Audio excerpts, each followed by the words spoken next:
स्थित प्रज्ञा जी, प्रदेश अध्यक्ष श्री विक्रांत कुमार सिंह जी, यहाँ उपस्थित विशेष रूप से आमंत्रित राज्यसभा सांसद महबूबा मांझी जी,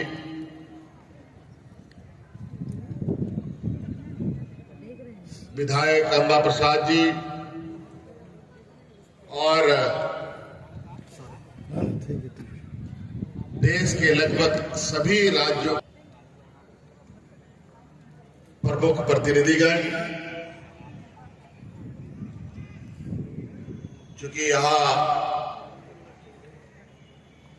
आप सब लोग आए हैं अलग अलग राज्यों से, सबसे पहले मैं आप सब लोगों का झारखंड प्रदेश में स्वागत करता हूं।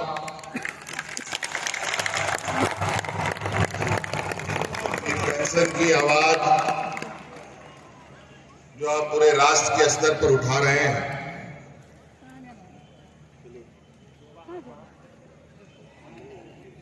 उसमें अपना योगदान दे रहे हैं। आज यहां इस सभा में मैं आ पाया, ये मुझे लगता है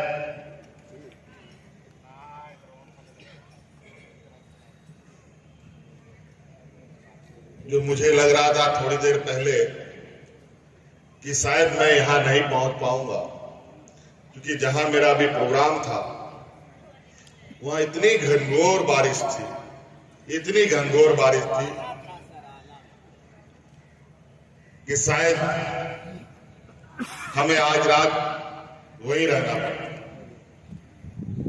लेकिन उसी बारिश में चलते रहे और आज मुझे आप लोगों के साथ इस मंच में शरीक होने का भी सौभाग्य था।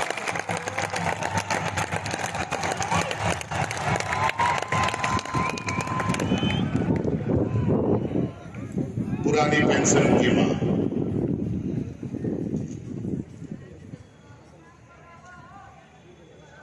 है सभी जगहों पर आप लोग कार्यरत हैं। मैं समझता हूं आप सब, कई लोग ऐसे जगहों पर काम कर रहे हैं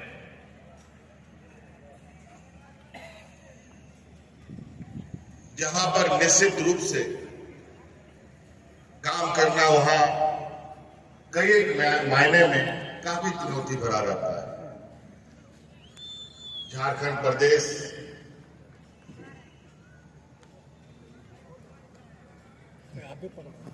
जहां हमारी भौगोलिक संरचना ऐसी है, यहाँ के लोग, समूह, वर्ग, समाज, कोई पहाड़ के ऊपर रहता है, कोई पहाड़ों के तलहटियों पर रहता है, कोई नदी के किनारे, कोई शहरों में, अनेकों दुर्गम जगहों पर हमारे यहाँ लोग रहते हैं और उन तक सरकार की व्यवस्था, सरकार की आवाज, सरकार की योजनाएं,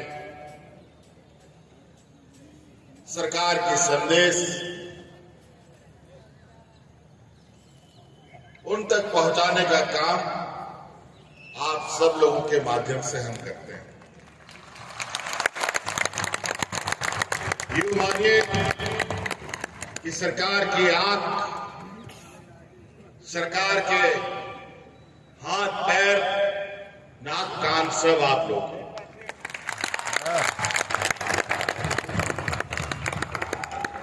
हमारी कई योजनाओं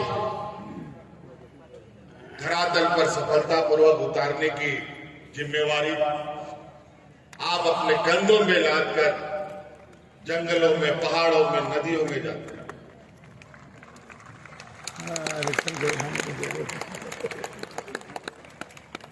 आपको याद होगा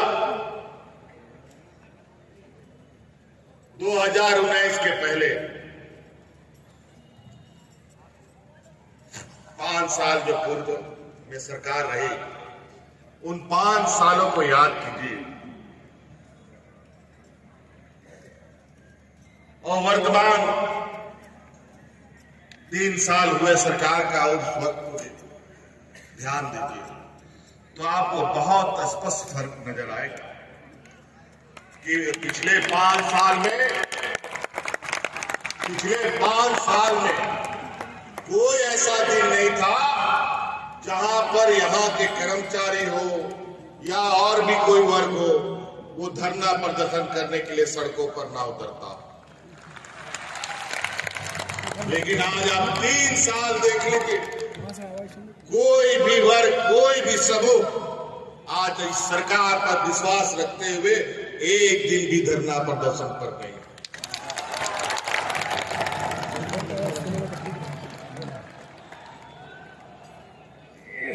और इसी आशा उम्मीद के साथ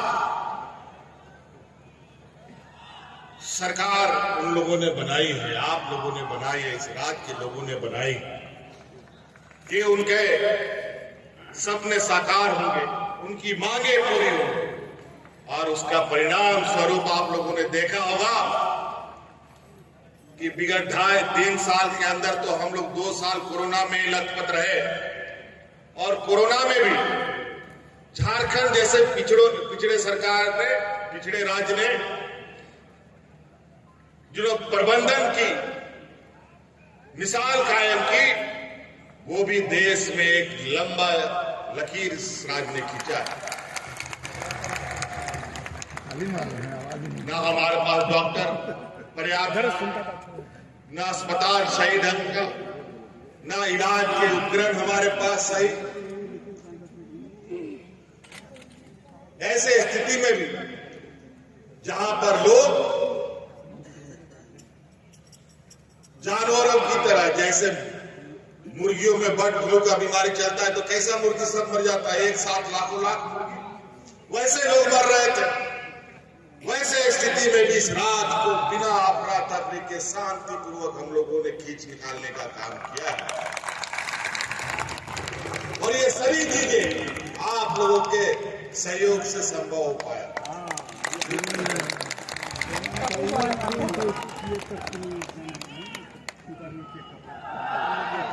पिछला सरकार में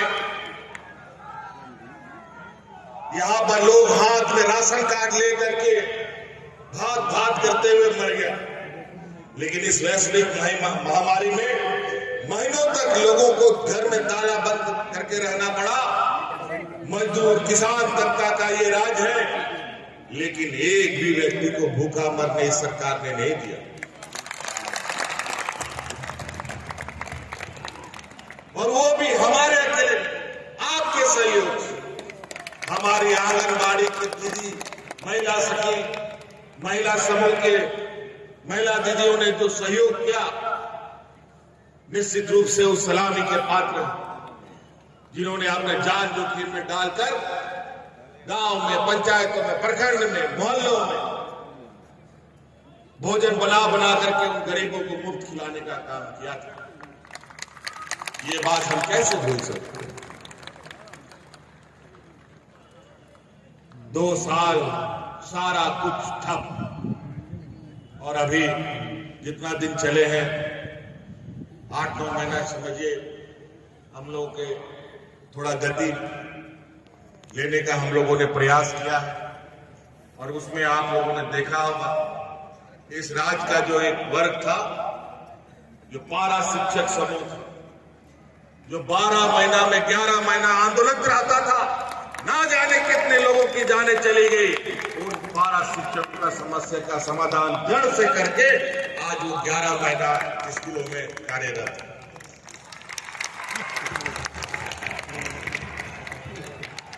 ऐसे कई वर्ग हैं, आप चिंता न करें।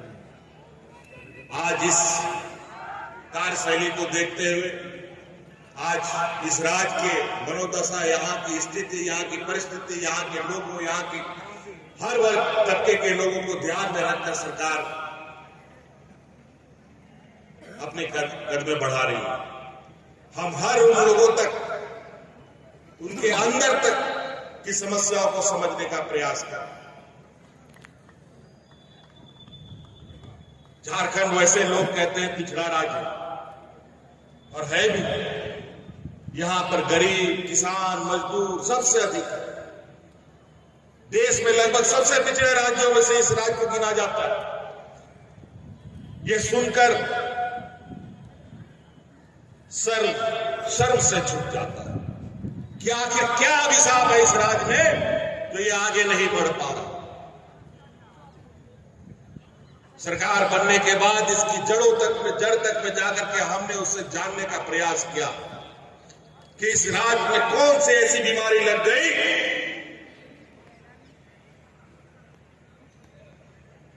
कि राज्य सूखता जा रहा है। खनिज संपदा के नाम पर तो हम पूरे दुनिया में जाने जाते हैं। 42% खनिज संपदाएं हमारे राज्य में है। सोना, चांदी, कोयला, लोहा, अभ्रक, कोई ऐसा खनिज संपदा नहीं है जो हमारे राज्य में नहीं मिलता। फिर यहाँ के लोगों को भुखमरी की स्थिति क्यों? यहाँ के लोग अपने तनख्वाह के लिए दर दर भटकते क्यों?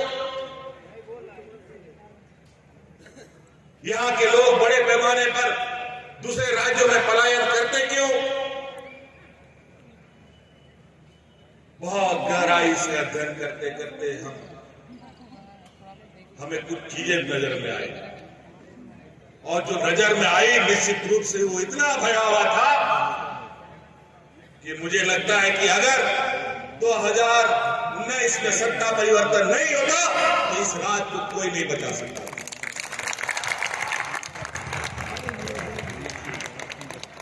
विगत 20 वर्षों में इस राज्य को दीमक की तरह चाट गए पूर्व सरकार। यहां के खनिज संपदाओं को लूटकर वो तो मोटा हो गया, लेकिन यहां के लोग सिकुड़ते चले गए, खत्म होते चले गए।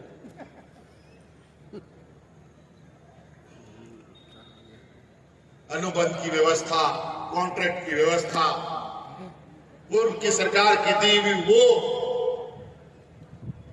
समस्या है जो ये समस्या पैदा करते गए, समाधान कभी नहीं मिला। और अंततः ये स्थिति हो गई, आज जितने भी कर्मचारी हो, चाहे सरकारी हो, चाहे गैर सरकारी हो, चाहे कॉन्ट्रैक्ट पर हो, चाहे अनुबंध पर हो, सभी तबाह। आज मैं जहां अभी घाटशिला में था वहां पर 2 लेक्चरर आए घंटी आधारित क्षेत्रीय भाषा का, और बड़ा विचित्र बात है, अभी मैं उसकी जानकारी लूंगा जाकर कि वहां मात्र 3 शिक्षक है, तीनों को महीना 8,000 रुपए मिलता है, और वही क्वालिफिकेशन, वही शिक्षा देने के लिए यहाँ पर 25,000 पर यहाँ के प्रोफेसरों को, लेक्चररों को दिया जा रहा है। यह असमानताएं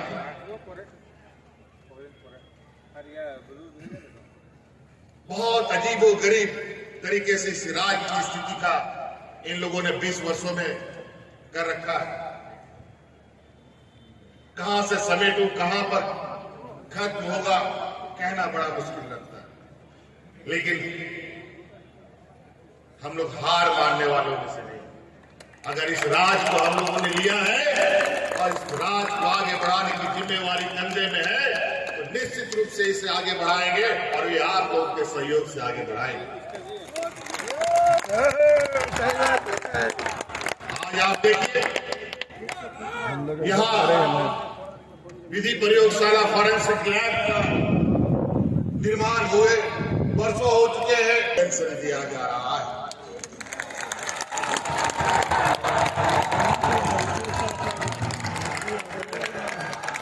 सर्वजन पेंशन, हमने भारत सरकार से कहा था, क्या भारत सरकार के पास इतनी क्षमता नहीं कि इस देश के बूढ़े बुजुर्गों को हम पेंशन सभी को दे सके?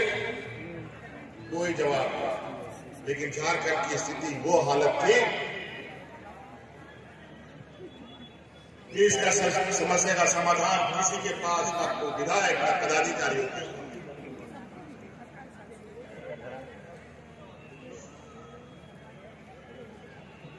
तो हमने इस बात को संकल्प लिया, ऐसे नहीं है। आज सामाजिक सुरक्षा पहली प्राथमिकता सरकार की होनी चाहिए,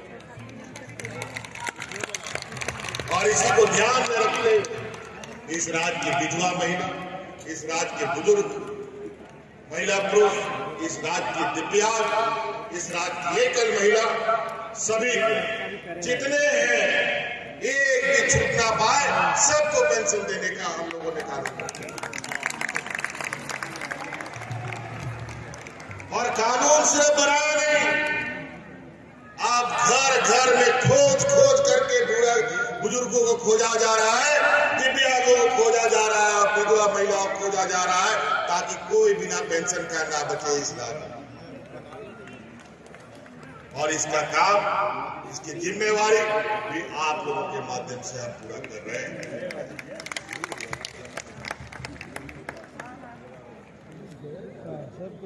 तो ऐसे कई चीजें जो मूल रूप से इस राज्य को सरकार बनने के बाद, राज बनने के बाद पहले दिन से करना है। हमारे यहाँ पर अधिकतर 80% से के लगभग लोग खेती बाड़ी में वर्गों का साथ चाहिए, इस राज्य का जनमानस का साथ चाहिए, यहाँ के पदाधिकारियों को सम्मान के साथ, मजबूती के साथ चलना हो। जब तक आप लोगों के साथ आप लोगों की भी सुरक्षा न रहे, आपको अपनी सामाजिक सुरक्षा की गारंटी ना मिले, तो उसका क्या फायदा। अभी अभी हाल फिलहाल अग्निपथ एक योजना भारत सरकार लाई है, क्या होगा भगवान ने, मैं उस पर टिप्पणी नहीं करना चाहता। पता नहीं कौन राजद्रोह देशद्रोह कहला जाए,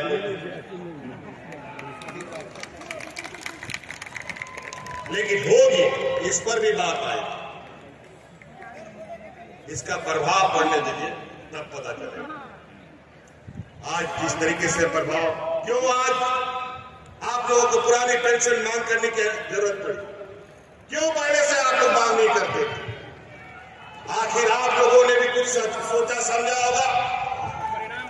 देश की अर्थव्यवस्था, देश की आर्थिक गतिविधियां, देश का व्यवस्था को आपने सोचा समझा होगा, उसके बाद आप लोगों ने ये निर्णय लिया होगा। जिंदाबाद जिंदाबाद जिंदाबाद जिंदाबाद जिंदाबाद। नहीं है, आज आप देख रहे हैं, आज आपको नौकरी से जुड़े लोग हैं, महिला पार्टी लोग नहीं बोल आप लोग थोड़ी बहुत देश दुनिया की खबरों को देख रहे हैं। आज क्या स्थिति है रुपये का, काहे निराश होइएगा। क्योंकि इसके नीति निर्धारण दिल्ली से किया जाता है। अजीब सी स्थिति, और ऐसी स्थिति में आम व्यक्ति होने के नाते सभी को यह सोचना, आप अपनी पेंशन को लेकर क्यों चिंतित? बुढ़ापे के लिए। क्यों? बुढ़ापे के लिए ठीक ही काम कर रही है अगर उनके हिसाब से कहें तो। लेकिन आपको अपने साथ साथ आपको अपने आने वाली पीढ़ी की भी चिंता है। सही बात है,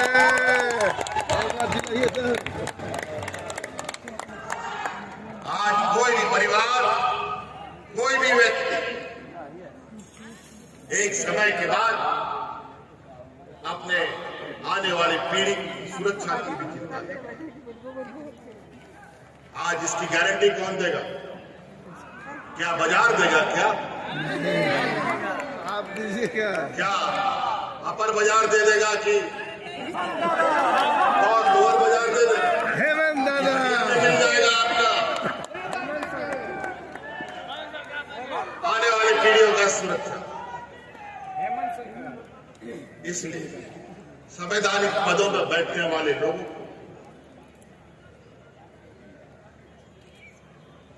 चाहे वो पदाधिकारी के रूप में हो, चाहे जनप्रतिनिधि के रूप में, उनके हर निर्णय में संवेदनशीलता झलकनी चाहिए। और आज आप देखते होंगे इस सरकार का हर एक निर्णय संवेदनशीलता से लबरेज, चाहे पारा शिक्षक के विषय में निर्णय हो, चाहे आंगनबाड़ी सेविका सहायिका के विषय में चिंतन कर रहा हो, चाहे नौजवान पढ़े लिखे नौजवानों को रोजगार देने के संदर्भ में। हम लोगों को कई बातें सुनने के लिए बाजार में हमारे विपक्ष के साथी हमें कहते हैं।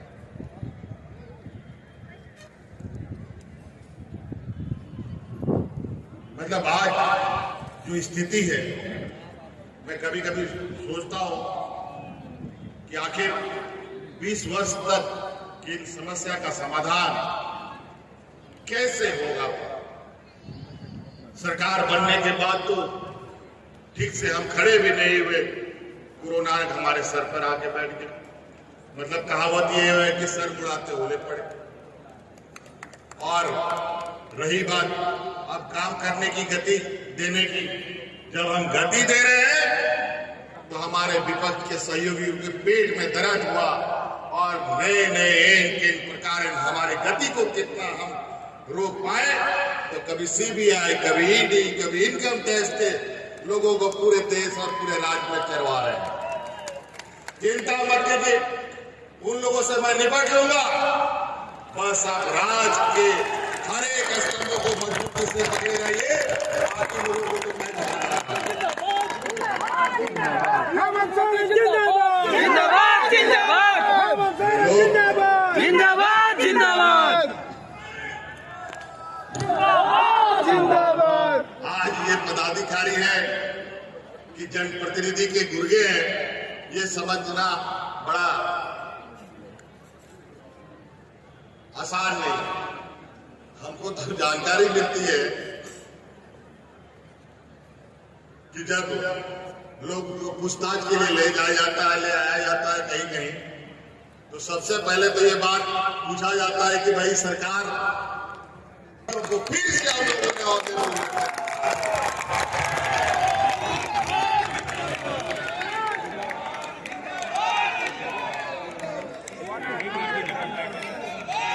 देखिए, जब मेरा ये मानना है, अगर एक बुजुर्ग और एक बुजुर्ग दंपत्ति ने पहाड़ काट करके नाले बनाए, पानी का रास्ता बोल दिया, रास्ता चलने के लिए रास्ता बना।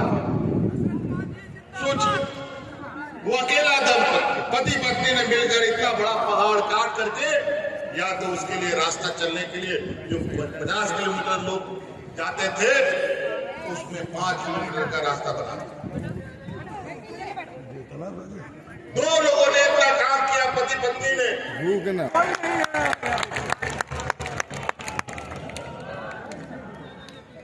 इसलिए हमें जरूर, हम अलग अलग वर्ग, अलग अलग बोलचाल के लोग हैं, लेकिन लक्ष्य एक ही है सबका। जीवन कैसे चले, जीवन कैसे सुरक्षित है।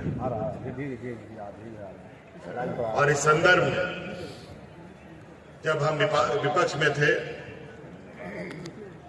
तो यही मोराबादी के उसमें आज तो थोड़ा सा लगता है कि सरकार घर बन गई तो आप लोग को स्टेडियम का सुविधा प्राप्त हुआ, नहीं तो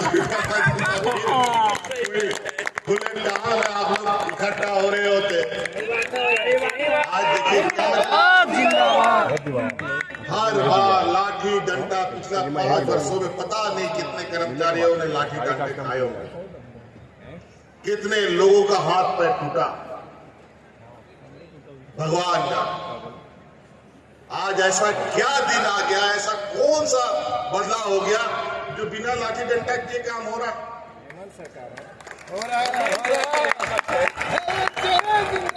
क्यों सरकार लाठी डंडा चलाई? जब उसको काम करना है। और आप सब लोगों का पुरानी पेंशन बहाली की बात, आप लोग भी कर्मचारी हैं, बहुत सारी गतिविधियों को आपकी नजरों से गुजर रहा है। मैं उस पर बोलना नहीं चाहूंगा, लेकिन मैं आप लोग को आश्वस्त कर देता हूं और मेरा यह प्रयास है, और इस सब के साथ मैं अपनी बातों को समाप्त करने की कोशिश करूंगा, क्योंकि कार्यक्रम और भी हमारा है। व्यवस्था थोड़ा सा अभी समय क्योंकि कम है और मंजिल थोड़ा लंबा हो गया, कोरोना ने थोड़ा हमारा समय खा लिया, तो हम लोग गति देने की प्रयास में है। तो उसमें आप लोगों की भी सहयोग अपेक्षित रहेगी। जो सरकार की योजनाएं हैं जो धरातल पर है, वहां हर जरूरतमंदों तक कैसे पहुंचे, इसका एक ईमानदार प्रयास हम आप लोगों से अपेक्षा करेंगे। और आप लोगों की पुरानी पेंशन के लिए मैं कोशिश कर रहा हूं कि 15 अगस्त तक ये हम आप लोगों तक ये उपहार के रूप में हेमंत सोरेन जिंदाबाद हेमंत सोरेन जिंदाबाद जिंदाबाद। अभी अंतिम चरण पर ही चीजें हैं। हम चूंकि यहाँ व्यवस्था में भी बहुत दिमक है, व्यवस्था के अंदर भी बहुत दिमक है, बचते बचाते चलिए चीजों को आपके लिए हमेशा जो आप लोगों की मांग है इस समस्या का समाधान करने के लिए, बल्कि आप ही लोग उस समस्या